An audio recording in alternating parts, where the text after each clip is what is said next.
ইন্ডিয়ার ডিজাইনার প্রিয়া আমাকে এসে বলেছে। কলকাতার টেলিভিশন অভিনেত্রী জ্যোতির্ময়ী কুণ্ডু ছোট পর্দা পেরিয়ে বড় পর্দায় নিজের অবস্থান তৈরি করেছেন। তার চলচ্চিত্রে অভিষেক হয় দেব অভিনীত প্রজাপতি 2 সিনেমার মাধ্যমে, যা গত বছরের বড়দিনে পশ্চিমবঙ্গে মুক্তি পায়। এরপর প্রথমবার ঢালিউডে পা রেখে শাকিব খানের বিপরীতে প্রিন্স সিনেমায় অভিনয় করে আলোচনায় আসেন তিনি। ঈদে মুক্তিপ্রাপ্ত এই সিনেমা তাকে নতুনভাবে দর্শকের সামনে তুলে ধরে। সম্প্রতি এক সাক্ষাৎকারে প্রিন্স সিনেমা নিয়ে কথা বলতে গিয়ে ব্যক্তিগত জীবন নিয়েও খোলামেলা কথা বলেন জ্যোতির্ময়ী। বর্তমানে সিঙ্গেল থাকলেও একসময় প্রেমে জড়িয়েছিলেন তিনি, যা শেষ পর্যন্ত টেকাতে পারেননি।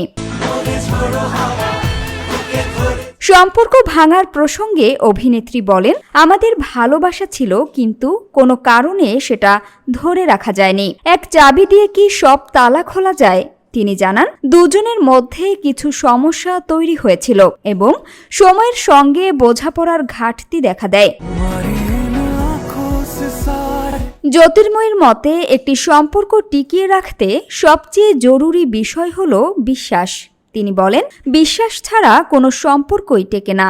আমরা ঝগড়া না বাড়িয়ে নিজেরাই আলাদা হয়ে গেছে, যাতে দুজনই ভালো থাকতে পারি।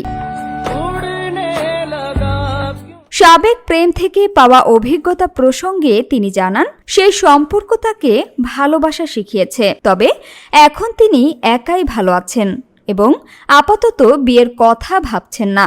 এমনকি বাংলাদেশে বিয়ের কোনো পরিকল্পনাও নেই বলে স্পষ্ট করে জানিয়েছেন এই অভিনেত্রী।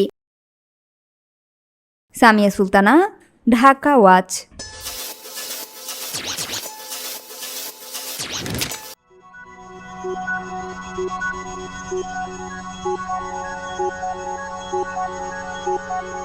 Thank you.